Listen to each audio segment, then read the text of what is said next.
بسم الله الرحمن الرحيم طلب العلم فريضة على كل مسلم ومسلمة. Parmi les meilleurs livres qui ont été écrits concernant les ruses de Shaitan, c'est le livre de l'imam Abdurrahman ibn al-Jawzi, Abu al-Faraj, rahimahullah rahmatan wasi'a. Son livre Talbis Iblis, les ruses d'Iblis, est un très très bon livre dans le domaine. Dans son livre, il raconte une histoire selon Al-Hassan al-Basri, rahimahullah, qu'il y avait dans un village un arbre qui était adoré en dehors d'Allah. Un jour, un homme décide de prendre une hache et de couper cet arbre. Donc il se lève le matin, il prend son hache et il va couper l'arbre. Arrivé devant l'arbre, il rencontre une vieille personne, assise. Alors il lui dit, pousse-toi, je vais couper cet arbre. Mais pourquoi tu veux couper cet arbre? Alors il lui dit, cet arbre, il est vénéré en dehors d'Allah. Les gens, ils font du shirk. Matin, midi, soir, ils adorent en dehors d'Allah. Donc laisse-moi enlever ce munkar, laisse-moi enlever ce mal. Alors l'homme, il commence à parler avec lui, il commence à s'engueuler, et tout d'un coup, il commence à se bagarrer. L'homme, il prend le vieil homme et il le jette derrière. Il commence à couper l'arbre. Alors le vieil homme, il vient et il lui dit, écoute, arrête-toi. Je vais te donner une solution. On va faire un marché, moi et toi. Je te propose de te donner tous les jours 2 dinars. Un dinar, c'est une pièce d'or. Et un dirham, c'est une pièce d'argent. Donc il lui dit, tous les jours, quand tu vas te lever le matin, tu vas voir qu'il y aura en dessous de ton oreiller 2 pièces de 1 dinar. Donc l'homme, il réfléchit, 2 dinars. Par mois, ça me fera 60 dinars. En 2 mois, ça me fera 120 dinars. Il commence à réfléchir. Alors il accepte et rentre chez lui. Le premier jour, il se lève et il retrouve 2 dinars en dessous son oreiller. Deuxième jour, il se lève et il trouve il n'y a rien. Alors là, il se met en colère. Il prend son hache et il va pour couper l'arbre. Arrivé devant l'arbre, il rencontre encore la vieille personne. Alors le vieillard, il lui dit, qu'est-ce que tu veux? Il lui dit, je vais couper l'arbre. Alors il commence à se lever et il commence à se bagarrer. Et cette fois-ci, c'est le vieillard qui jette en l'air la personne. Et la personne, elle est étonnée. La première fois qu'on s'est bagarré, il n'avait pas de force.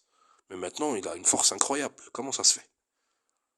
Alors l'homme, il vient, il s'approche de lui et lui dit, le vieil homme, il s'approche de l'homme et lui dit, écoute-moi bien, moi je suis shaitan. Tu me vois comme ça un vieillard, mais en fait moi je suis shaitan. La première fois que tu es venu, tu étais sincère. Tu voulais couper cet arbre avec sincérité. Parce qu'il était vénéré, parce qu'il était adoré en dehors d'Allah. Et toi tu détestais cette chose. Tu avais une force en toi, c'est pour ça que tu m'as battu. Et c'est pour ça que je pouvais rien contre toi.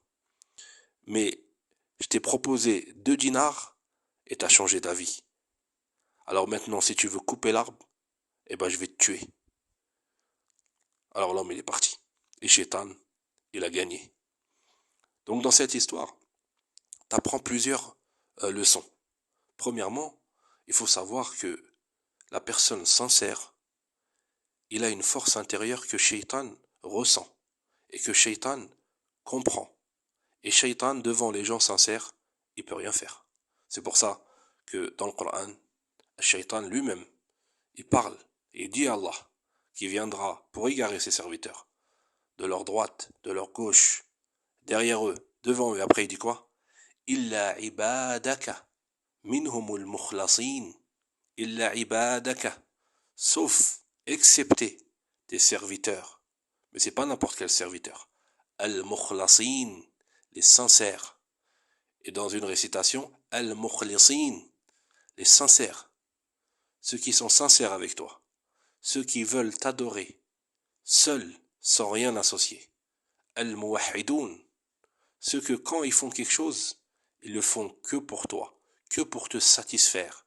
Ils ne veulent pas les compliments des gens, ils ne veulent pas satisfaire les gens. Leur but ultime, c'est de te satisfaire toi. C'est pour ça qu'on appelle al-mukhlasin, les gens sincères. Donc Shaitan, il sait quand tu es sincère. Et c'est pour ça qu'il ne peut rien te faire. Donc ça, c'est une chose très importante. Quand tu fais quelque chose, quand tu entreprends quelque chose, ça sert à rien de le faire pour les gens. Ça sert à rien de le faire pour que les gens te jugent bien, ou pour que les gens te complimentent. Fais-le pour Allah. Wahdahu, la sharika lah. C'est pour ça que la sincérité, c'est une condition pour toutes les actions que tu fais. Allah accepte que les choses sincères. وَمَا أُمِرُوا إِلَّا لِيَعْبُدُوا اللَّهَ مُخْلِصِينَ لَهُ الدِّينَ. On leur a ordonné que d'adorer Allah, seul, sans rien associer, seul, avec sincérité. Inna Allah tayyibun la yaqbalu illa tayyiba. Allah est bon, il accepte que le bon. Toute chose qui n'est pas sincère, c'est mauvais. Et Allah, il accepte que les bonnes choses. Deuxième chose qu'on retient de cette histoire, c'est que Shaitan, il a des ruses. Il a des ruses avec lesquelles il va t'égarer. Et parmi ses plus grandes ruses, c'est l'argent. Sache que tout argent que tu gagnes en délaissant les obligations d'Allah, ou bien en faisant les choses interdites, soit tu délaisses les obligations d'Allah, ou bien soit tu fais, pour gagner cet argent, des choses interdites. Sache que ce travail que tu fais fait partie des ruses de Shaitan. Et cet argent que tu vas gagner, eh ben sache qu'il n'y aura pas de baraka dessus.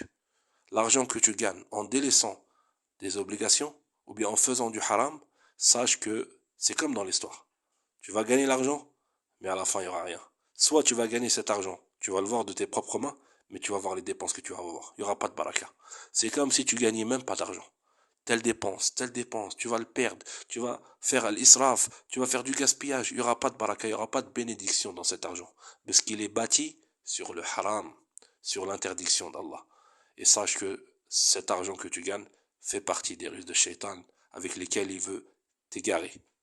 Et si tu délaisses une chose haram pour Allah, sache qu'Allah subhanahu wa ta'ala il va te donner encore mieux. Man taraka shay'an